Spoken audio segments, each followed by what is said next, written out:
기도하겠습니다. 좋으신 아버지 하나님, 날마다 저희를 깨워주시고 또 말씀을 묵상하며 하나님 나라의 거룩한 백성으로 살아갈 수 있도록 인도하여 주시니 감사를 드립니다.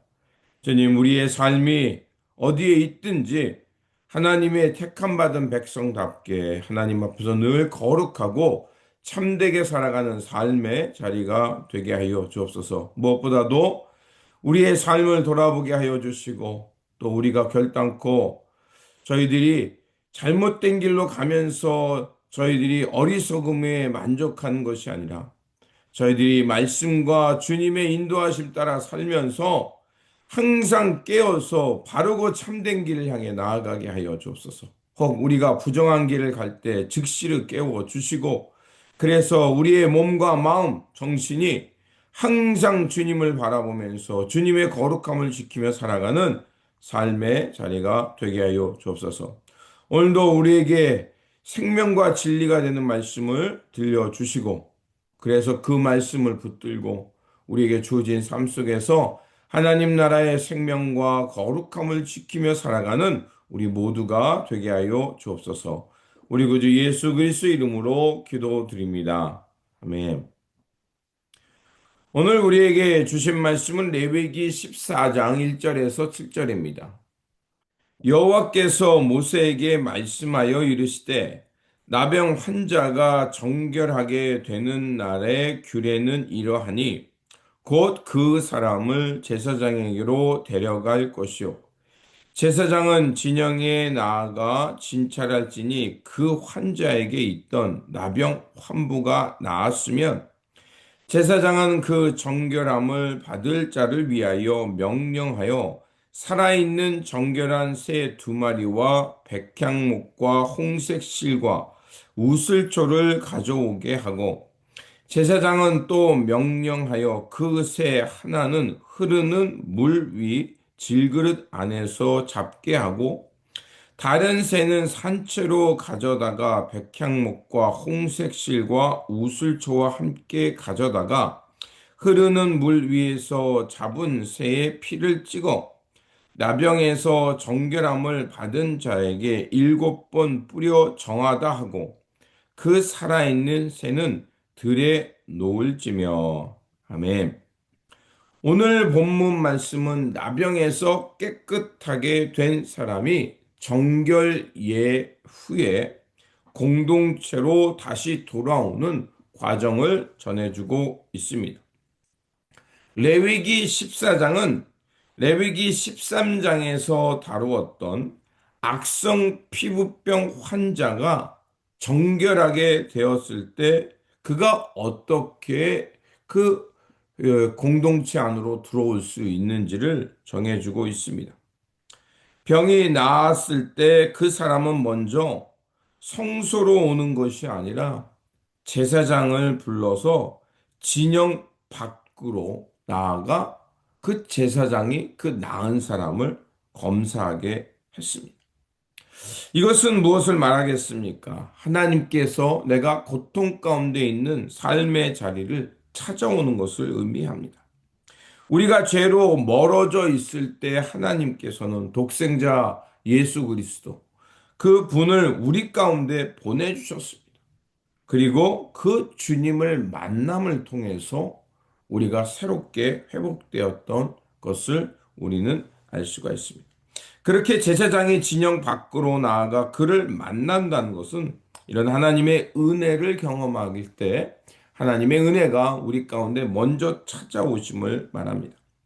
그리고 나병에서 나은 사람은 제사장에게 몸을 보이고 제사장은 그를 살펴보고 병이 나았으면 정결하다 선언을 하고 정결례를 갖게 했습니다. 정결례는 이렇습니다. 두 마리의 정결한 새를 가져다가 한 마리는 진흙 그릇 위에서 그것을 잡게 하고 다른 한 마리는 그 질그릇 위에서 죽은 새의 피를 묻혀 놓은 다음에 들로 날려 보내는 것이었습니다.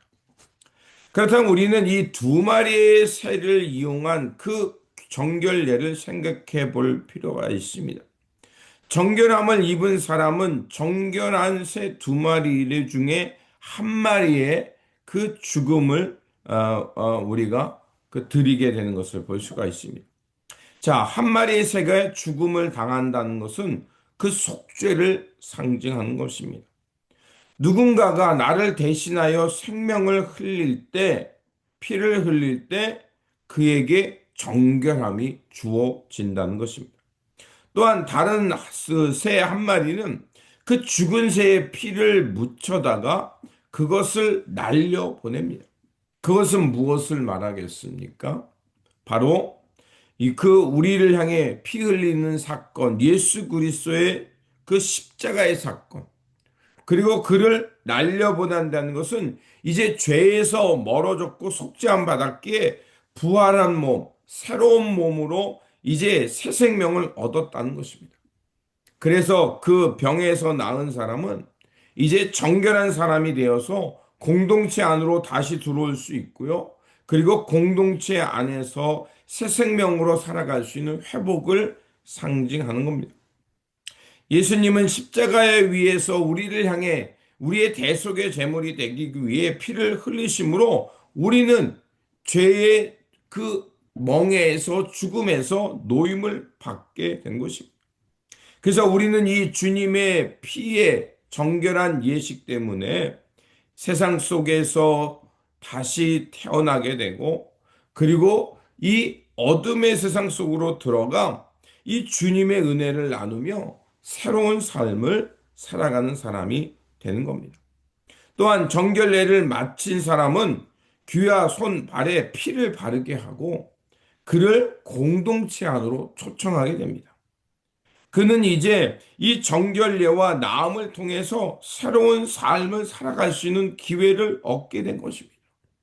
이는 단순히 물리적 혹은 육체적 회복만이 아니라 그가 새롭게 태어나 새로운 존재로 이제 새로운 삶을 살 수 있게 되었다는 것입니다. 예수 그리스도의 이 구속의 은총은 단순히 우리가 육의 회복만에 머무는 것이 아니라 예수 그리스도 안에서 생명을 누리며 새롭게 살아가는 삶을 말하는 것입니다.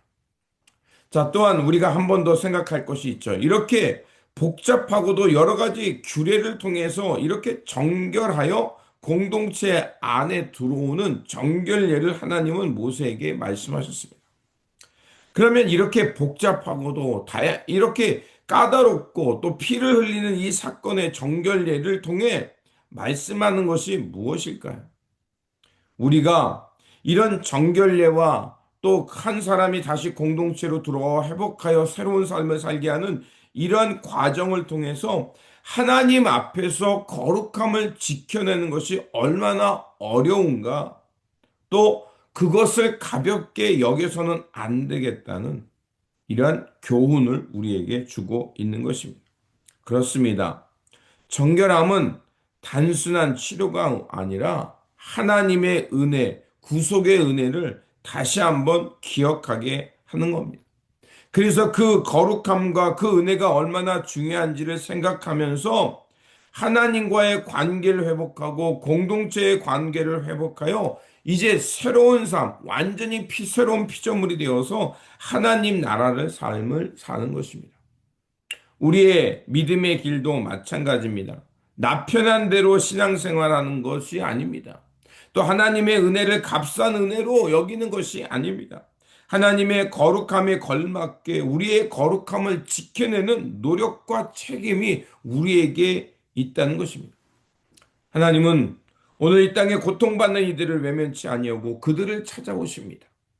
거룩한 보좌에서 내려와 우리의 삶의 자리를 내려오셔서 우리를 만나주시고 우리를 치유하시고 회복하여 새롭게 살아갈 수 있도록 우리를 재창조해 주고 있음을 우리는 오늘 본문을 통해 깨달을 수 있습니다. 그러므로 우리가 이렇게 하나님의 놀라운 은총 속에서 택함받고 고침받아서 그 예수 그리스도의 보혈과 부활의 은혜로 새로운 존재가 되었습니다. 그러면 어떻게 살아야겠습니까? 우리에게 주어진 이 새 삶의 자리, 새로운 생명체로서, 새로운 존재로서 하나님께서 원하시는 하나님과 바른 관계를 맺으며 공동체 안에서 새로운 삶, 부활 이후의 삶을 거룩하게 살아내야 될 줄 믿습니다. 이러한 삶을 살아내시기를 주님의 이름으로 축원드립니다. 기도하겠습니다. 사랑의 하나님, 오늘 나병 홍자가 정결하게 되는 정결례를 통하여 하나님의 구속의 은혜를 다시 한번 깨닫게 하여 주셨습니다. 그러하오니 하나님께서는 이 고통 가운데 있는 자를 외면치 아니하고 찾아오시고 치유하여 회복의 은혜를 내려 주심을 알게 되었습니다. 오늘도 우리에게 주어진 이 삶 속에서 주님의 보혈과 부활로 다시 정결케 되었사오니 우리가 하나님의 거룩한 백성답게 그 거룩함을 잘 지켜내게 하여 주시고 구원의 은혜를 기억하며 이 은총에 합당하게 살아가게 하여 주옵소서. 또한 우리가 하나님의 구원의 은혜를 받았으므로 끝나는 것이 아니라 다른 이에게 이 구원의 은혜를 흘려보냄을 통해서 많은 이들에게 하나님의 사랑을 전하는 복음의 통로 되게 하여 주옵소서. 죄와 사망에서 십자가의 보혈로 우리를 새롭게 하시고 이제 우리에게 새로운 삶을 허락하시고 새로운 삶을 살아내도록 이끄시는 우리 구주 예수 그리스도의 이름으로 기도드립니다. 아멘.